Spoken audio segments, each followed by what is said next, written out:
I uploaded to you a source from your book al-Arba'in that shows how Aisha radiallahu anha was loved by the Prophet sallallahu alaihi wasallam explicitly. This is again, you can look it up. It's the book al-Arba'in, and right there the page you can look it up.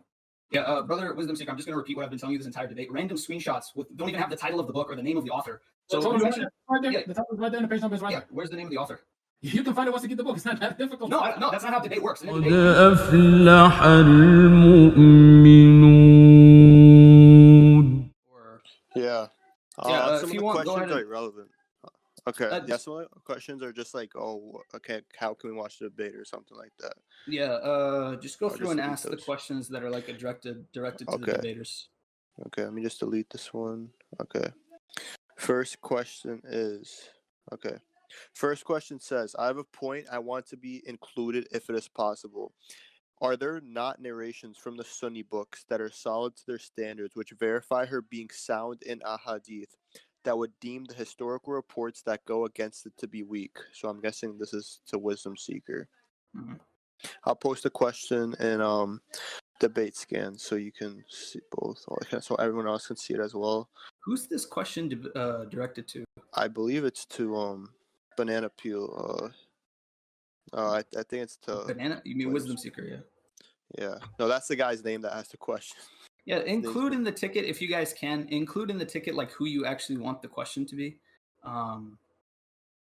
So yeah, go on. See, people, you guys opened tickets and then didn't ask a question. Yeah. Here, let's do this. If you have a question, DM one of the moderators. Just a quick. Okay. So should I answer that or? Yeah, you can. It's the Q&A. So that they asked you that question, I put it in debate scans. Okay, let me go back to the question. So yes, of course, if you mean her, meaning the hadith of Aisha radiallahu anha arda, of course. In our books, we have verification process that I mentioned in the same books. So for example, this hadith that he's trying to say that is sahih, the last couple of things that he mentioned, and is sahih based on the same shurut or the same conditions of the Bukhari and Muslim. Again, he wants to avoid that point, for example, that say exactly what part of the hadith. Not only the whole hadith, it is so accurate for us that it tells you if the whole hadith is sahih, or if it's the sanad is sahih, but the whole hadith is not with the same sanad, that there are extra explanation that is part of it, not part of it. It goes into a lot of detail. Yes, so we do have that in many of our books. There are books of Rijal and all of that, it's a whole science. Okay. Next question. Sheikh Malik ibn Anas said, Sayf said that why can't he criticize her if Allah criticized her? Can he please elaborate on what he meant by this? That question to me, I believe, as well. Oh, it's the Sayf. He said, why can't he criticize her if Allah criticized? Let me put it in. Okay, so the issue is that when it comes to what we can and cannot do, when it comes to this issue, when we talk about the wife of Rasulullah sallallahu alaihi wa sallam, I already showed you guys how the title of al-Muminoon, what does that mean? It means that you can't marry her after Rasulullah's death. That's it. After Rasulullah, she's a human being just like everyone. Her standards are a little different. For example, she can't leave her house, which she did during Ma'rakatul Jamal. It's not something she should have done. There are a few rules that apply specifically to the wives of the Prophet, but that does not mean they're infallible. That doesn't mean we can't criticize them. It doesn't mean they're above the law in any way. So when I mentioned that Allah criticized her, that is what Surah At-Tahrim is about, is a criticism of the wives of the Prophet for the way they behaved with Rasulullah sallallahu alaihi wa sallam. He mentioned at one point, my opponent mentioned, he says, there are you Shia, you say he divorced her, whatever. We don't take Shah views. The views of Shah, they're not hujjah upon the madhab. The words of our Imams alayhim salam, the words of the Ma'soom is hujjah upon us, right? We have our scholars who have made it crystal clear. They say, in our view, the wives of the Prophet are ma'soom from zina. A prophet can marry a kafir woman. He can marry a woman with bad akhlaq. We've seen this with Nabi Allah Lut and Nabi Allah Nuh and with Rasulullah sallallahu alaihi wasallam. But he won't marry a promiscuous woman. So accusing the wives of doing that is not part of our madhab. Ironically, I think I saw Tabari once. He said one of the tafasirs we have for the ayah of Nabi Nuh saying to his son, he's not, or Allah saying to Nabi Nuh, he says, he's not your son. He said, one of the tafasirs is like Allah's telling Nabi Nuh, your wife cheated on you. It's like, yeah, for some of them, it is possible that a prophet's wife can do this. Not for us. We don't believe that the prophet's wives would do such a thing. So when I say we can criticize Aisha, absolutely. The Quran criticized Aisha. In tatuba ilallah. So you have to do tawbah. You did something wrong. This is criticism of the Prophet's wives. The Prophet himself criticized them, right? They still have to follow the law like everyone else, albeit their laws may be a little different. So criticizing them is fine. But when it comes to slander, just making stuff up, that is not something that we consider acceptable. So if I answer the question, if I didn't answer the question or you'd like more detail, let me know. And the same guy. I would like to address that actually. If give it a minute or two. Brother, for the sake of time, I think it's best if we just address the questions addressed to us. Okay, because you're saying things that okay, I don't think that's fair. Just want to let that record show that. Okay, go.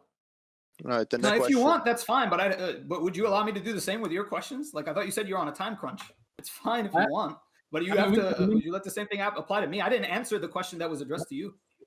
Of course. I mean, if you have an answer that's different, that's the whole. I thought that's the whole point. That's how it's usually done in debates. Yeah, sure. Go ahead.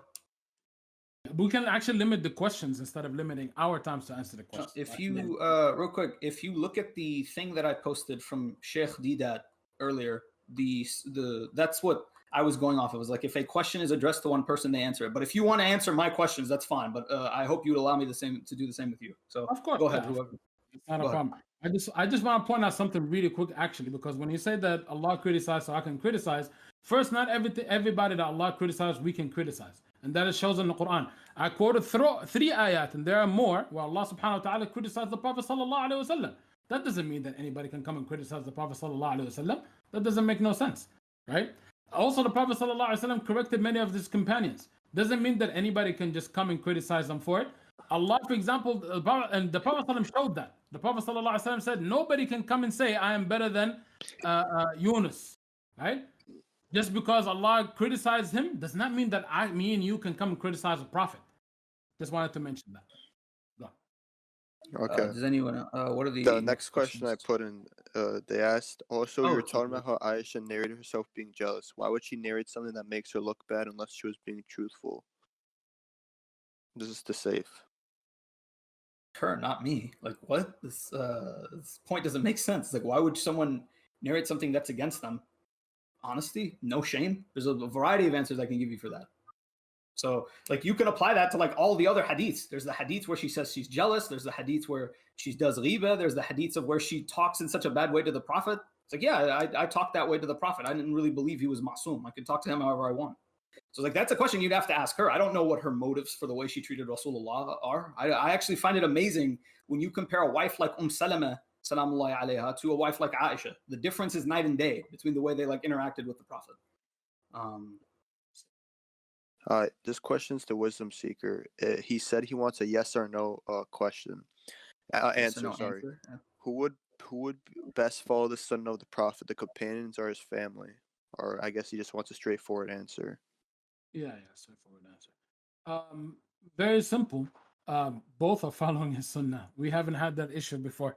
Now it's just something people are trying to put them against each other, but they haven't been against each other like that. They had disagreements with certain issues, but if you want to, for example, say that they differed in the issue of the Jamal, or that they've differed on the issue of an inheritance, you're gonna find both of them, family of the Prophet ﷺ and companions on both sides. So and then the second question is, Sunnis claim Sahih Bukhari and Muslim is 100% authentic, but yet when we bring up the hadith that proves it's right, you guys claim it as weak. So if it's not authentic, why is it in the book you guys claim is 100% authentic? Okay, that's a question for me, I believe. Yep. Very simple. The hadith in Bukhari and Muslim are authentic, yes. And other books of hadith, they're not the only two, of course. But for example, the hadith, I'm going to give you an example. The hadith that Brother Sayf brought up, right? And then he said that Imam Bukhari lied. So he's already not accepting it, but he wants to just use it because it helps what he's trying to argue, right? But none of the hadith in Bukhari and Muslim actually said that. He used a hadith, for example, in Muslim, Ahmad and others, right? Where it mentions the hadith from Bukhari and Muslim with an extra addition. And we are saying that those additions, in the end, that's the part that's inaccurate. And there's proof for it. It's not just because it doesn't fit. No, there's proof on who said it, when did they say it, who's the sheikh that made the mistake and added a thing that is part of it. All of that is in the books of hadith.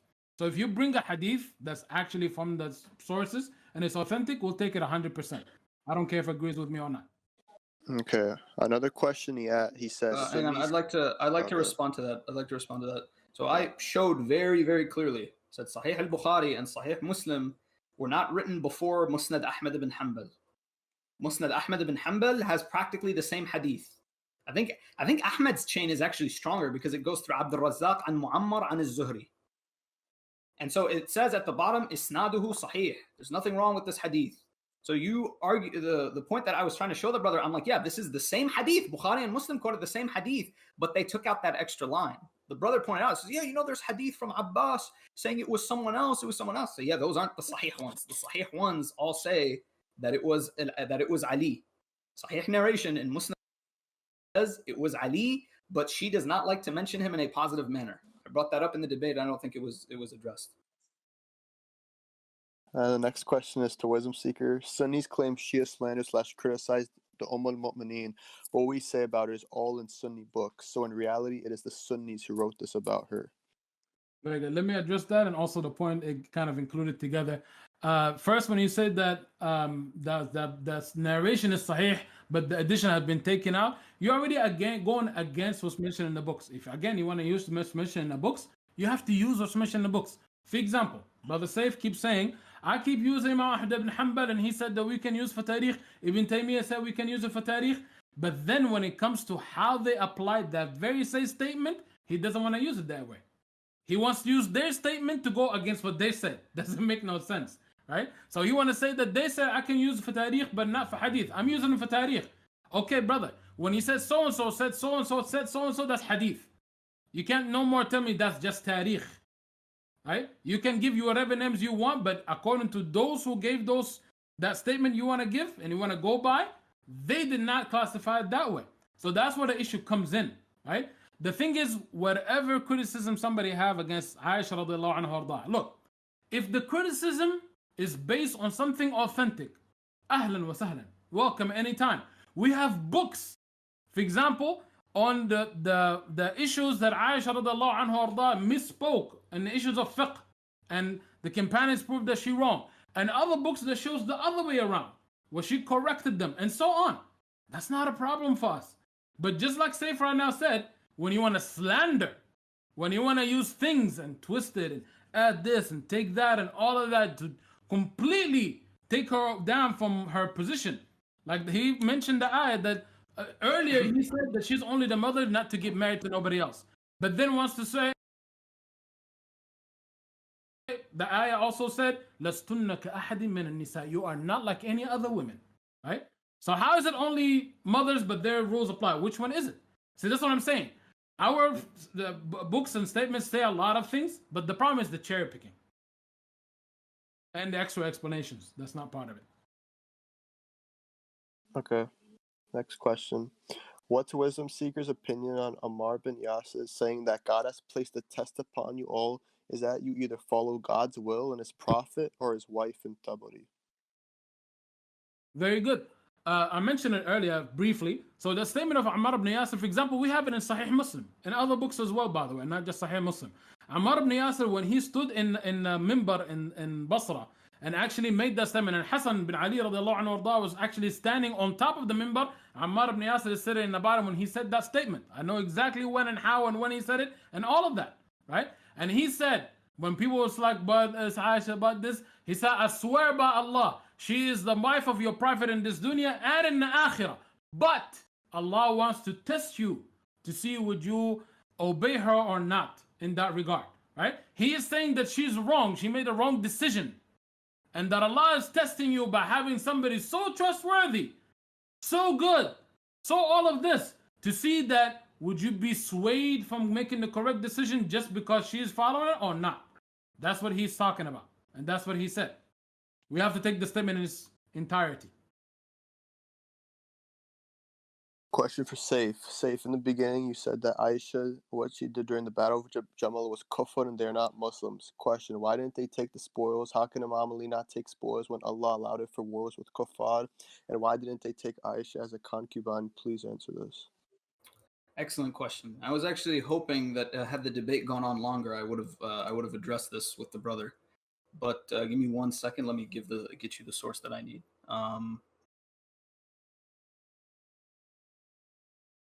Where is Actually, I don't remember which source it was exactly. While the brother's looking for it, can we perhaps maybe take maybe only one more question after he's done? Because just for the time, inshallah, or maybe two questions just for the time, and then inshallah, like he said, we'll come back and have another session. Inshallah. Can I 1 second? I'd like to take brother what's his name? The Palestinian brother. I keep forgetting it. Trinda. I'd like to answer his question after this. But the question is like why didn't Imam Ali salamullah alayhi take these people as captives? So I explained this actually at the beginning of the debate. I told you that these people in the Zahir, they are Muslims.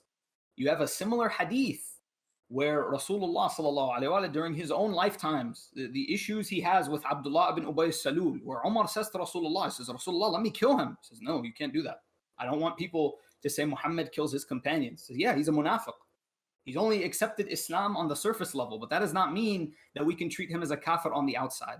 In fact, we have authentic ahadith from Rasulullah sallallahu alaihi wasallam. Give me a second. It's somewhere here on my file where he says to the Sahaba, he says to, let me see, where is it? Yeah, it's in Musnad al-Imam Ahmad ibn Hanbal, and it is sahih, and there are multiple versions of it. The footnotes on this hadith confirm it. I'm going to put it in the debate scans channel for the brothers to see. He says, the hadith says, Rasulullah sallallahu alaihi wasallam, once he left his home and his shoe was ripped. And so Imam Ali said to him, he says, let me fix it. And so Rasulullah, Imam Ali went off somewhere else to fix the shoe. And so he sat with the Sahaba, and he said to them, after me will come someone who will fight for the ta'weel of the Quran the same way I fought for the tanzeel of the Quran. And so Abu Bakr said, is it me, Ya Rasulullah? Rasulullah said, no, not you. Umar, he asked the same thing, is it me, Ya Rasulullah? He said, no, not you. He says, it's the one who's repairing my shoe. So who is the one repairing his shoe? It's Imam Ali, salamullahi alayhi. And so this is something our Imams confirmed. He said, yeah, the people that Imam Ali fought are not mu'mineen. In the akhirah, their ruling will not be the ruling of a Muslim. But that does not mean that in the Zahir, they are not Muslims. In the Zahir, of course, they're Muslims. Right? They're misguided and whatnot. And she's rebelled against the Imam of her time.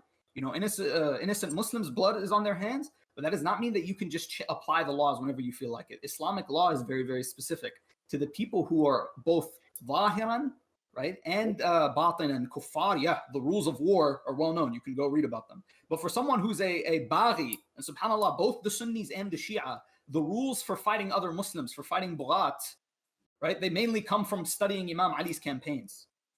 Right? So I think that answers the question. So it's like the reason why you can't take spoils is because, yeah, these are not people who are kuffar on the Zahir. And so why can't you take them as concubines? Is because we already established, it's like al-Muminoon, no one can marry her after Rasulullah sallallahu alaihi wasallam. And the other thing one more thing I'd like to point out, that this is a Shia hadith, but I don't know if the brothers are interested. Imam al-Sadiq was asked, it's like, when Ali, the way he fought Ahlul Jamal, Imam al-Mahdi, the Qa'im, the Mahdi, is he going to fight the exact same way?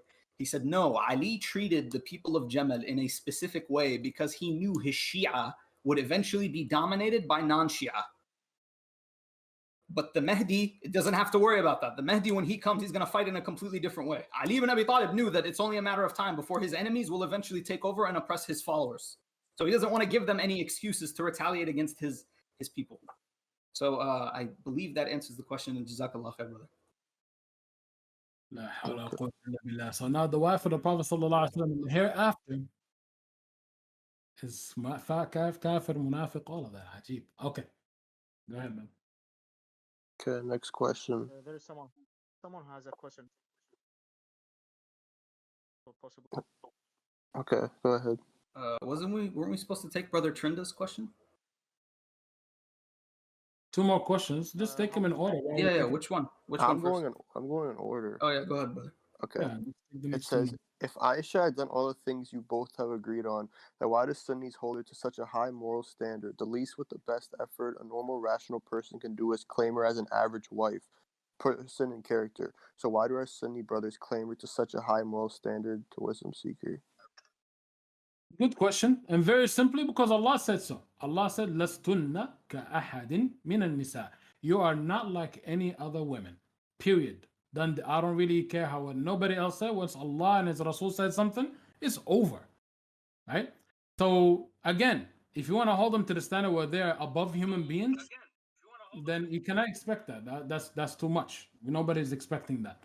If you expect them to be human beings who have erred, but they had actually more good than bad, and that's normal. It happens. Again, the Okay. Prophet ﷺ defended her, so can't take it anywhere further than that. Let me respond to that real quick. Show you what the Prophet said. This is in al-Mustadrak ala al-Sahihain. The chain is sahih upon the conditions of Bukhari and Muslim, and al-Dhahabi authenticated it in his Talkhis, and it's narrated from Hudayfa ibn al-Yaman, sallallahu alayhi wa sallam. And so the Sahaba ask him, it's like, you heard a lot of great things from Rasulullah. Can you narrate them for us? He says, I have a narration, but if I narrated it to you, you probably wouldn't believe it. You would stone me. La rajamtumuni. By the way, there's someone who's echoing in the background. Yeah, please mute yourself. So the narrator who's narrating this from Hudayfa, he says, قال قلنا سبحان الله أنحن نفعل ذلك? He says, we would stone you? قال أرأيتكم لو حدثتكم أن بعض أمهاتكم تأتيكم في كتيبة كثير عددها شديد بأسها صدقتم بي? It's like, he said, it's like, Hudayfa, would we really do that? What's this narration? He's like, would you believe me if I told you one of your mothers would come to you with a large battalion, right, with a lot of strength, that could do a lot of damage? Would you believe me? They said, قالوا سبحان الله ومن يصدق بهذا? Subhanallah, one of the Prophet's wives would do that? ثم قال حذيفة أتتكم الحميراء, which is Aisha's nickname, في كتيبة يسوقها أعلاجها حيث تسوء وجوهكم ثم قام فدخل مدخله. So it's like Hudayfa said, yeah, Humayra is going to lead an army against you. I'm sorry? You misread it. You said فدخل what? قام فدخل مخدعه. Sorry. مخدعها. مخدعها. There's no. Okay. Yeah, Makhdan. Yeah, his house. He got up, like, immediately after narrating this, he got up and left because he knew these people are not going to carry, like, his words do not carry much weight to them. It's like, al-Muminoon would do that? She's al-Muminoon. She's, we hold her to such a high standard. So Hudayfa, they asked him, was like, tell us about something you heard from Rasulullah. He obviously does not have ilm al-ghayb. He must have heard this from Rasulullah. He says, Humayra will come to you with a large battalion. Yasuquha a'lajaha. What does a'laj mean? If you look at the famous Arabic dictionary, Lisan al-Arab, and I'm going to post it again in the debate scans. The علج الرجل من الكفار العجم ويقال الرجل القوي. I'm reading the highlighted stuff. ويقال الرجل القوي من الكفار علج. This is what Hudayfa is narrating about them from Rasulullah sallallahu alaihi wasallam. So, which question was next? Is it the one? Yeah. Did the Prophet love Aisha? If no, what evidence can you use for that? If yes, explain. And also, do all Shias believe the Prophet was buried in Aisha's house? Is that's addressed to me, right? Yep. Okay. So we don't believe that he loved her. So Okay. The fact of the matter is that when it comes to the marriages of Rasulullah, there were marriages that he had definitely based on love, and there were marriages that he had that were for political reasons or for other purposes. So this is like well known. This is not. I think the emotional argues that yeah, he loved all of his wives. So yeah, no, he did not love his wives all to the same level as he loved Khadija. Khadija, salamullahi alayha, he loved her. Salama, he loved her. But for example, when it comes to Aisha, that is not our opinion. So. As in, there's other hadith that I could quote, but I don't really have the time. So yeah, Okay. in our view, he doesn't. No, in our view, he did not love her. And when it comes to if yes, explain. Yeah, I said no. When it comes to no, the question will become, it's like, yeah, apply the same standard that the Quran gives you. Did Nabi Allah Lut and Nabi Allah Nuh love their wives, their kafir wives, who schemed against them and who helped and aided the non-believers against them? No, not necessarily. Sometimes you're in Islam, we can have more than one wife. Sometimes you're married to one for political purposes. Completely fine. That's the way states used to be run back then. So, and the question regarding him being buried in Aisha's house, ironically, the report of her being buried in her house, I don't think we accept it. And I think it's because she's the only one who narrates it. So, like for that issue, it's like, no, I don't think we don't agree with that. She's the only one that narrates what? Can you say it again? Aisha is the one who narrates that he was buried in my house. Okay. She's the only one. I've never heard of another one. Do you have another one? Next time, inshallah, since we're out of town, I'll bring you all the narrations from your books next time. Yes. Inshallah. Was there anyone? Did you want to But answer those questions? There's one thing that I mentioned. I uploaded to you a source from your book Al-Arba'in that shows how Aisha radiallahu anha was loved by the Prophet sallallahu alaihi wasallam explicitly. This is you can look it up. It's the book Al-Arba'un, and right there the page you can look it up. Yeah, brother Wisdom Seeker, I'm just going to repeat what I've been telling you this entire debate. Random screenshots don't even have the title of the book or the name of the author. So you mentioned right there. Yeah. The title is right there, and the page number is right there. Where's the name of the author? You can find it once you get the book. It's not that difficult. No, no, that's not how debate works. In a debate, you say this is evidence. You have to tell me the evidence. I don't have to go searching for it. I've never done that with you, have I? Every scan that I've provided, the title of the book, the name of the author. I can even give you background information on who these scholars are. Today's debate, you did not quote a single hadith from our 4 authentic books. You quoted from a compilation, and now you're quoting from this book. Who's the author of this book? Dalil al-Arba'in. Who's the author? Al-Arba'in, the author of the book, let me just, Al-Qummi. Which Qummi? I'm going to give you the whole name too? No, give me the, you see how in my scan, hang on. You see how in my scan, it's Muhammad Tahir Al-Qummi. Look it up. Okay. I thought it was like Ali ibn Ibrahim al-Qummi, like one of the classical ones. I don't even know who that scholar is. Could you give me any information about him? If you look up the book, it's one of your books. It's easy. Assalamu alaikum, guys. This is Ibn Asad, the editor. I just want to quickly mention that he is quoting a Safwid era scholar who was the teacher of Allama Majlisi. Within this work, he extensively relies on Sunni works, and in fact, near the end of the work, he takfirs Aisha himself.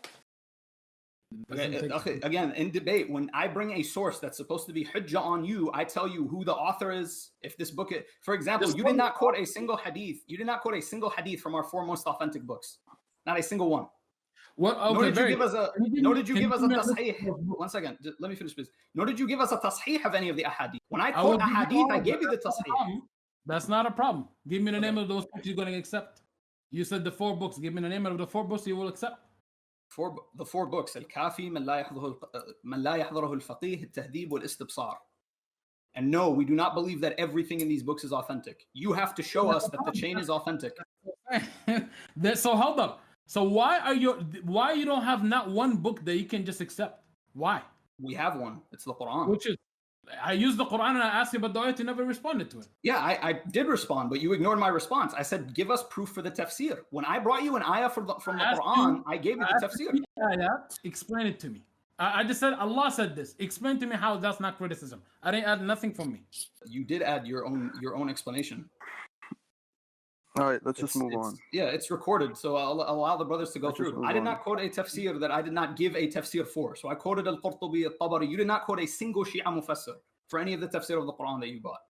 I didn't give you a tafsir. I just asked you to give me one. Yeah, I don't have to give you one. You're the one making the claim. But let's move on. Move on, please, and thank you. All right, next question is to Wisdom Seeker. Is it compulsory to follow Ahlul Bayt and thoughts on Hadith? Explain. Is it compulsory to follow Ahlul Bayt and thoughts on Hadith Thaqalain? We followed that, for example, just so everybody knows. Madison, for example, I am from Al-Abbas ibn Abdul Muttalib radiallahu anhu warda, and from Al-Husayn ibn Ali ibn Abi Talib radiallahu anhu, through the lineage actually of Ja'far al-Sadiq rahimahullah. So do I take their statement? Absolutely. Without a doubt. Without any hesitation. They are our scholars. They are our teacher. Does anybody from Ahlul Bayt automatically can say something and I accept it? No. Right? We see, for example, in the Quran, Allah said and cursed Abu Lahab, the uncle of the Prophet ﷺ, into the hellfire. So just because somebody is related automatically, that means no. They have to be actually vetted as well. Just like any other believer. Now, the hadith of the Thaqalain is, for example, the Prophet ﷺ said in a hadith accepted by both sides, that I have left for you 2 weighty things, right? That they will never separate the book of Allah, and then the Prophet ﷺ talked about it for a little bit, and then said, وَعِتْرَتِي, وَعِتْرَتِي, وَعِتْرَتِي, meaning my household, right? They will never separate from the book of Allah until they come back to me on the hawd in Jannah, right? So we're talking about the whole family members as a collective. If you look at it as a collective, the great majority of Ahlul Bayt until this day are from Ahlul Sunnah wal Jama'ah. Very, very few will be maybe 15% of us will be considered from Ahl al-Tashayyur, and the great majority are actually Ahl al-Sunnah wal Jama'ah, right? So do I follow that? Yes, I believe so. I'm following the great majority of them. We follow their fiqh, we follow their understanding, we have narrations from them, all of that. Yes. And we Okay. can wrap it up, inshallah, because I do really have to go in a minute. Another question for you, and there's a source. They said, is Aisha not recognizing Imam Ali, Amir al-Mu'mineen, a great sin? And he has a source for it. Very good. I don't have the source on me right now, but I'll bring it. I'm gonna write it down so I can bring it next time. In the beginning, when Uthman ibn Affan radiallahu anhu arda was killed, Aisha radiallahu anhu ardaha was from the first to actually push that Ali radiallahu anhu arda becomes the Khalifa. And I'll bring the evidence next time, inshallah. Okay. And then another question someone else has for you. All companions, go and give him bay'ah. Go make him the Khalifa and so on. They said you claim they had a disagreement between two Muslims, and that is fine. But what can you say about the 30,000 people that have died in the war? Okay, we have statement of the Quran that talks about people being killed and who's to blame and all of that. Al-qatl al-amd, al-qatl al-khata, all kind of different things, right? So that's a very simple answer when it comes to fiqh and understanding fiqh. If you just want to say that anybody who made any kind of mistake, right away they're responsible for every single thing, then we say that nobody applied that in Sharia, not Sunni, not Shia, and nobody else. We don't apply that in courts, nowhere in the world. We don't just say that anybody who made any wrong decision, then any consequences that happen for them, they're liable as if they made it on purpose. Nobody says that, right? And again, if Ali radiallahu anhu ardah and all the companions that are involved, they did not say it's your fault, and the few that did, nobody agree with them, then I have to go by that. Simple. Question for wisdom. I'd like to. Oh, Okay. I wanted to comment on that.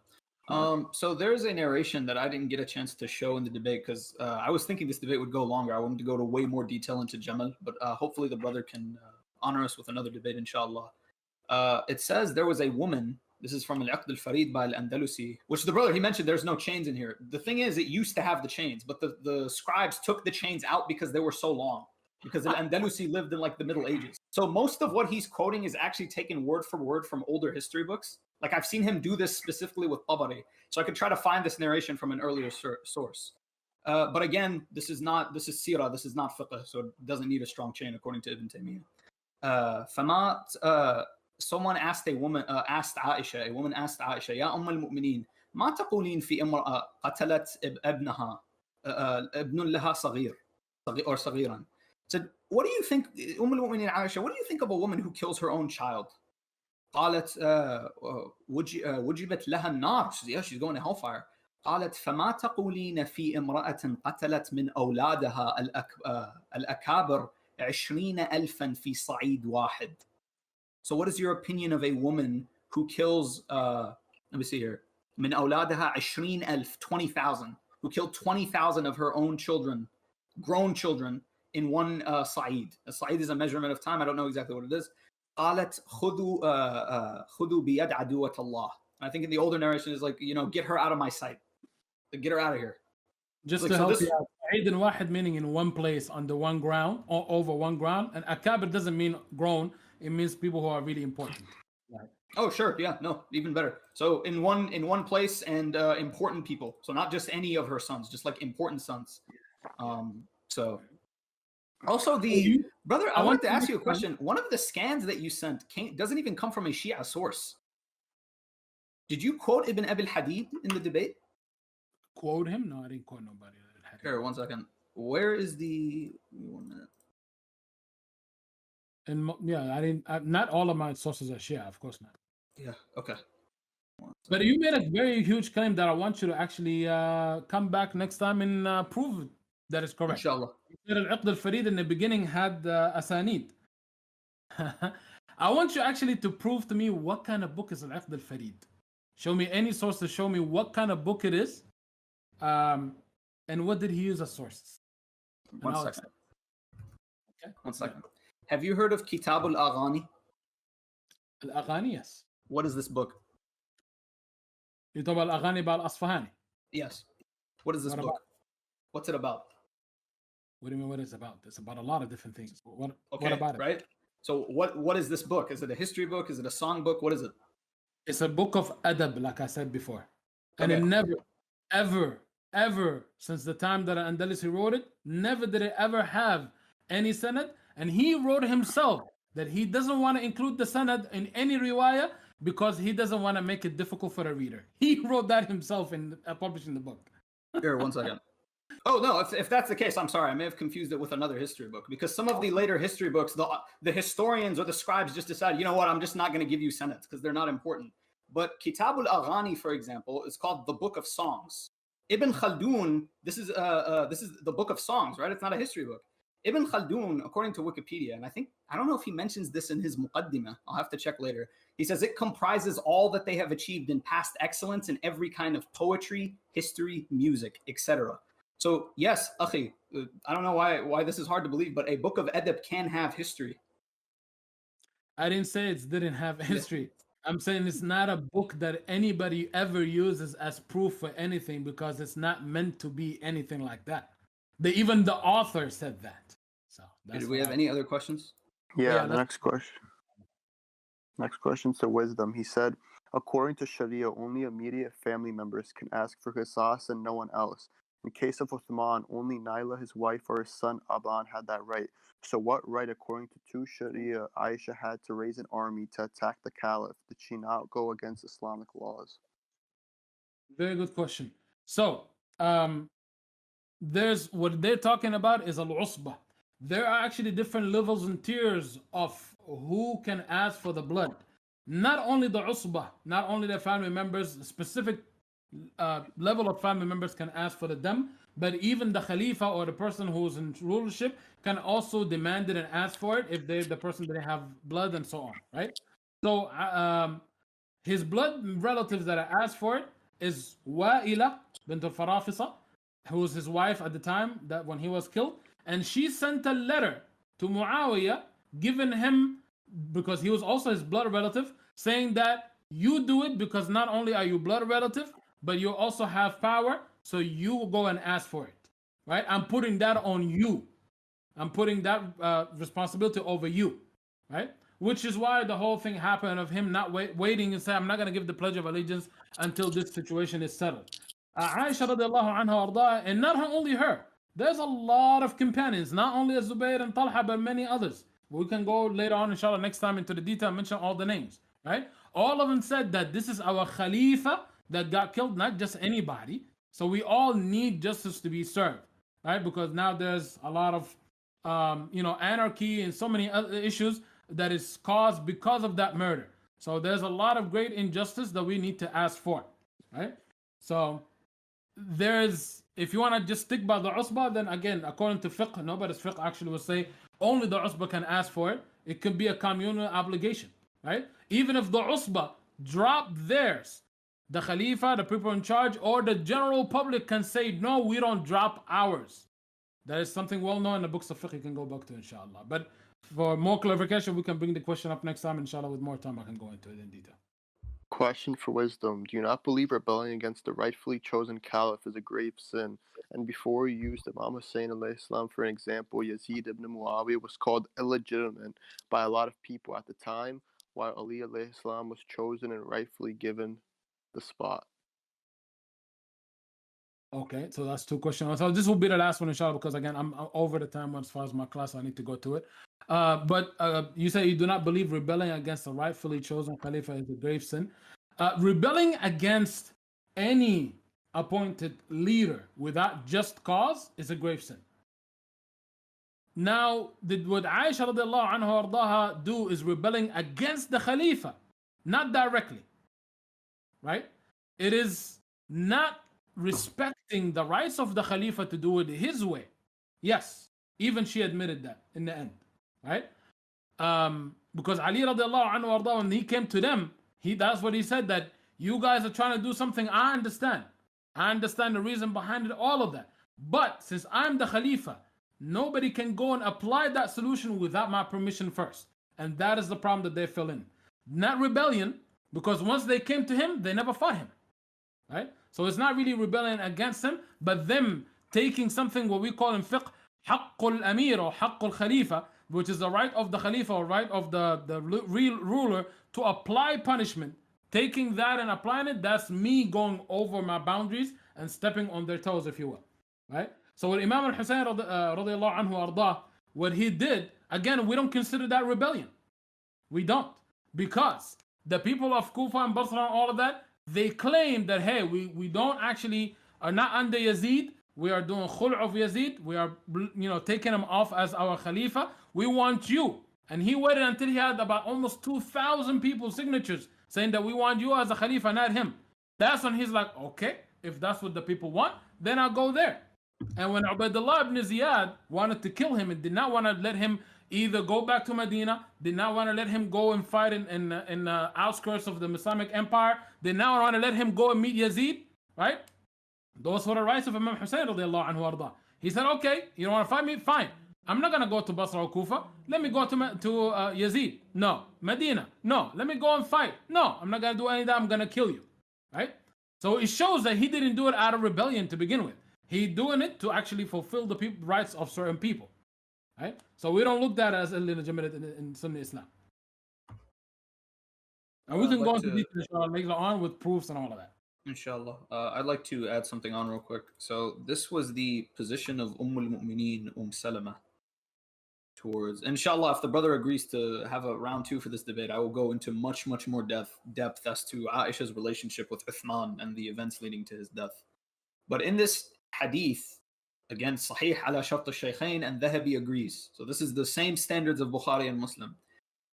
He said, al-Mu'mineen Salama, when she heard that Ali was marching to Basra to do battle with Aisha and her allies, she said to Imam Ali, she sent him a letter saying, I would love to go with you, but there's something that's holding me back.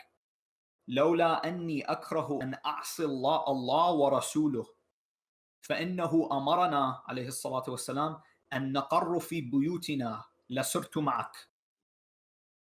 It's like if I would love to join you, but I can't, because if I do that, I would be doing what? Ma'siyah against Allah and His Messenger. And this is a Sahih hadith. So what does al-Mu'mineen Salama salamullahi alayha do? She says, وَلَكِنْ وَاللَّهِ لَأَرْسُلَنَّ مَعَكَ مَنْ هُوَ أَفْضَلْ عِنْدِي وَأَعَزَّ عَلَيَّ مِنْ نَفْسِي ابْنِ Umar ibn Abi Salama radwanullahi ta'ala alayhi, who participated in Ma'rakatul Jamal, and then later he became Imam Ali's governor of Bahrain. So the issue of like qisas or whatever, qisas for Uthman is something completely unrelated to Aisha. She's not even from Banu Umayyah. She's not even from Banu Umayyah, let alone, leaving her house and leading a battle and everything. But this is a Sahih hadith where Salama confirms, like, yes, doing these actions are ma'siyah of Allah subhanahu wa ta'ala. This is unacceptable. So, but I think that should be the last question, inshallah. Actually, I have one quick question to that is for next time. Not I don't want you to answer it right now. But the hadith you just mentioned, did Ali radiallahu anhu know that or not? And if he knew, why did he ask her to do a ma'siyah? But next time answer that question, inshallah. Ali never asked her to join him. It doesn't say that Ali asked her to join him. She sent him a letter saying, I would love to join you, but I can't. So take my son Umar instead. He didn't ask her to join him. Right. I'll just ask this one question someone wants to know. It's for both speakers, and then this last one. Question for both speakers. What are both your thoughts on the hadith where the Prophet Muhammad sallallahu alaihi wasallam told Imam Ali he is to him like Harun was to Musa and is the caliph of every believer after him? Sadaqa Rasulullah. Sadaqa Allah wa Rasuluh. What else can I say? Yes, absolutely authentic hadith. And we can go into the details, inshallah, next time. If we can we talk about when we're going to get together next time? Inshallah, just message me when you, or message one of the mods if you'd like, when you're done with your class, akhi, and we will schedule the next debate. You don't want to talk about time right now? Really quick? You want to do it now? You've been saying you got to go. If you want to do it now, sure. Figure out a time. Yeah, we can do that now if you want.